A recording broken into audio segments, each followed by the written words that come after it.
Fala galera, tudo bem? O PSG confirmou a contratação do Donnarumma. Até aí nenhuma surpresa, né? Isso já era falado há semanas, meses até. Já se sabia há muito tempo que o Donnarumma terminaria o contrato com o Milan. Durante boa parte da temporada essa história foi se arrastando, toda a dificuldade de negociação entre clube, jogador, agente, mas a ideia de que ele poderia renovar, o Milan fazia uma boa temporada, o Milan de volta à Champions, chegou a disputar o título italiano em parte da temporada sendo campeão de inverno, né? Termina o primeiro turno na liderança do campeonato. Então, de certa forma, quando o fim da temporada se aproximou, todo mundo esperava a confirmação da renovação. Parecia só mais uma novela entre tantas no futebol europeu, principalmente envolvendo certos agentes, né? E aí, chega o fim da temporada, o Milan acaba vendo o Çalhanoğlu, que estava na mesma situação, não ficando, inclusive saindo para rival, né, para Inter, e o Donnarumma, o próprio Maldini já tinha confirmado isso há algum tempo, ele deixaria o clube. Vem a Euro. E ele vai para a Euro já com tudo acertado com o PSG, então virou só uma questão de tempo para que o torneio acabasse e ele fosse confirmado oficialmente. O que acontece nesse meio do caminho? O Donnarumma se destaca muito na Euro, é campeão europeu e vai para o PSG e chega ao PSG com esse status. Isso não muda em nada a situação para o Milan, né? O Milan já tinha perdido seu jogador em fim de contrato, sem ganhar uma taxa de transferência por isso. E o PSG já tinha assegurado um goleiro jovem de potencial. Só que o que muda muito nessa história é o status. Muda muito o tamanho da contratação. O PSG contrataria um dos goleiros, embora já experiente, né? Porque a gente tá falando de um goleiro que tem 22 anos, mas tem aí 5, 6 anos de experiência em alto nível. Afinal de contas, ele assume a titularidade do Milan muito cedo, com 16 anos já jogando como titular do Milan. Então já parece uma carreira longa, mas pensando num goleiro que pode jogar, sei lá, até 38 anos tranquilo, olha o tempo de carreira que o Donnarumma ainda tem pela frente. A gente tá falando aí tranquilamente de uns 15 anos de carreira. Claro, se nada acontecer de diferente, mas se não tiver problemas com lesões, se tiver cabeça no lugar, se conseguir manter nível físico, nível técnico, é um goleiro para uma geração ainda pela frente. Então é claro que era um movimento muito lógico para qualquer que fosse o clube que olhasse, é claro, cada um com maior ou menor necessidade, mas olhar para o Donnarumma como uma oportunidade de mercado, você não pode simplesmente ignorar isso, falar, não me interessa por um goleiraço não, vou deixar passar essa. E o PSG foi lá e contratou. O grande ponto aí é que antes da Euro, alguns sites, alguns jornalistas falavam sobre a questão natural que é, tá, o PSG está contratando o Donnarumma. Quanto ao interesse em contratar, acho que é inquestionável. Você está indo atrás de um goleiro que pode marcar uma geração, tem potencial para isso. Só que o PSG tem um goleiro lá. Esse goleiro é um goleiraço. Esse goleiro é um dos goleiros mais importantes dessa última década no futebol europeu, o Keylor Navas. E o Keylor Navas é um goleiro já mais velho, vai fazer 35 anos agora no meio dessa temporada 2021-22, ele faz 35 anos em dezembro, então evidentemente tem uma diferença de geração, hein? De tempo. Mas se o Donnarumma chegasse ali, dependendo do status da chegada dele, daria para tentar conciliar isso. Então muita gente falou, não, nessa primeira temporada o Keylor Navas vai seguir como titular. Só que depois do que aconteceu na Euro, da valorização do goleiro italiano, é muito difícil administrar, fica ainda mais difícil administrar isso, porque tá chegando um goleiro que foi MVP, que foi destaque do título da Itália na Euro. Não é pouca coisa, ele se destacou, ele cresceu, ele chega como uma estrela. Antes ele poderia chegar como uma promessa já consolidada, um cara assim que você já sabe que é uma garantia de retorno técnico, mas ele ainda não vai ter o tamanho para chegar passando na frente, cortando a fila. Agora fica difícil. E agora o PSG vai precisar tomar decisões. Vai manter os dois dentro do elenco? Keylor Navas ainda tem contrato. Vai deixar essa bucha na mão do Pochettino? Não é algo fácil de administrar.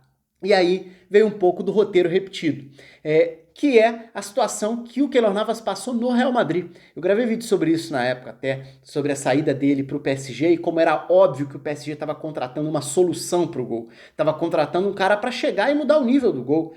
E olha que o PSG chegou nesse meio do caminho a tentar resolver o problema do gol com o Buffon, que acabou não sendo uma passagem bastante esquecível ali, né? Ninguém se lembra que o Buffon passou pelo PSG, mas não foi nada memorável essa passagem muito curta em termos de atuações também. E o Keylor Navas chega e toma conta.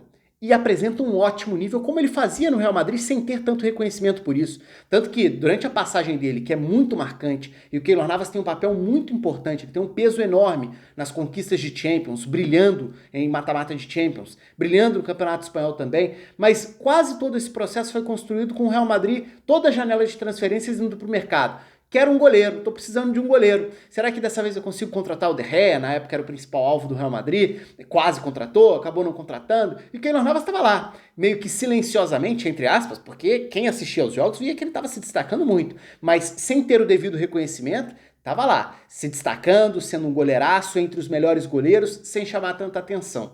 No vídeo na época eu até questionei se isso não tem a ver com um preconceito de nacionalidade mesmo, com o fato dele não ser um goleiro de uma nação mais estabelecida entre as seleções. Se ele fosse um goleiro italiano, se ele fosse um goleiro brasileiro, se ele fosse um goleiro alemão, talvez ele tivesse um reconhecimento, um tamanho, um nome muito maior do que o que ele atingiu, porque em nível técnico, ele certamente esteve entre os melhores por muitos anos nessa última década. Mesmo antes de ir para o Real Madrid, o nível dele no Levante era impressionante no Campeonato Espanhol. Então, qual que é a grande semelhança aí, e que acaba sendo uma grande ironia e também um azar enorme para o Keylor Navas, né?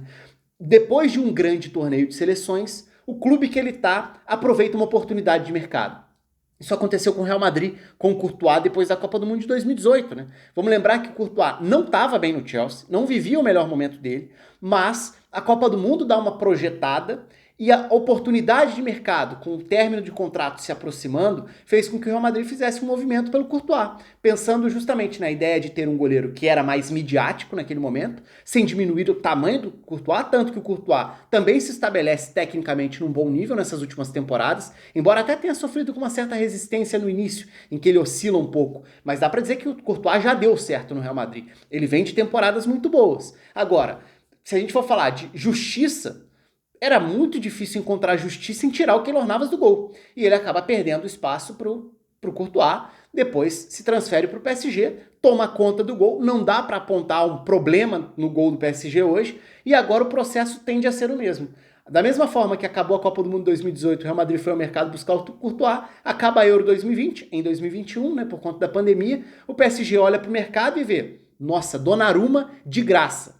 De graça sempre eu coloco entre aspas, né? De graça do ponto de vista de não pagar uma taxa de transferência. Não precisou ser comprado por outro clube, tá livre no mercado para negociar.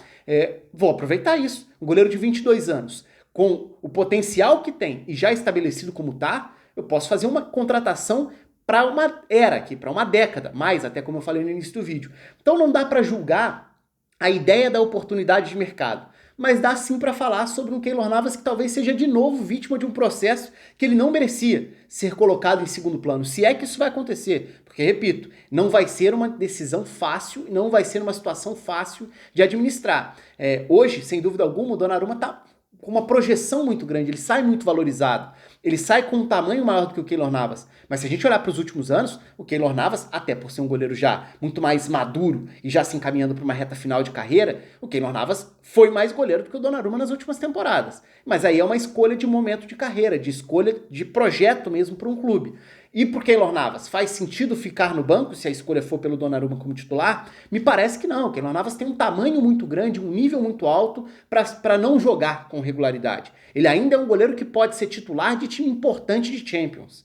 Vamos ver o que vai acontecer no mercado. Tá? Ele acaba sendo um efeito colateral um pouco injusto de ideias compreensíveis dos seus clubes. Então eu não julgo o Real Madrid tendo atrás do Courtois, eu julgo o Real Madrid ter ficado correndo atrás de goleiro enquanto o Keylor Navas estava muito bem. Mas quando a oportunidade do Courtois surge, compreensível. E não julgo o PSG aproveitar uma oportunidade de mercado para ter o Donnarumma. Mas acho muito cruel e muito injusto que o Keylor Navas saia como o prejudicado, o cara que perde a titularidade em dois grandes clubes, em candidatos a Champions, em clubes que tem todo esse holofote, sendo o Keylor Navas, sim, um dos melhores goleiros do mundo. Mas talvez ele não tenha, por inúmeros motivos, cada um vai pensar nos seus, por que do Keylor Navas não ser reconhecido como esse goleiro da primeira prateleira? Porque acho que ele poderia estar lá em vários dos últimos anos, ou da segunda prateleira, dependendo do nível de exigência de quem vai colocar mais ou menos nomes na primeira, mas isso é detalhe, é bobeira. Acho que o ponto principal aqui o PSG contrata um goleiraço, só que o PSG já tinha um goleiraço, e agora essa escolha, essa decisão vai causar algum efeito colateral. Será que Keylor Navas fica? Será que um deles vai ficar e vai aceitar ser banco ao longo da temporada? Será que vai ter um rodízio de goleiros, como a gente já viu alguns clubes fazendo em outros momentos? Barcelona, Real Madrid foram exemplos disso. Enfim, o espaço está aberto para vocês aqui embaixo. Um abraço para todo mundo e até a próxima.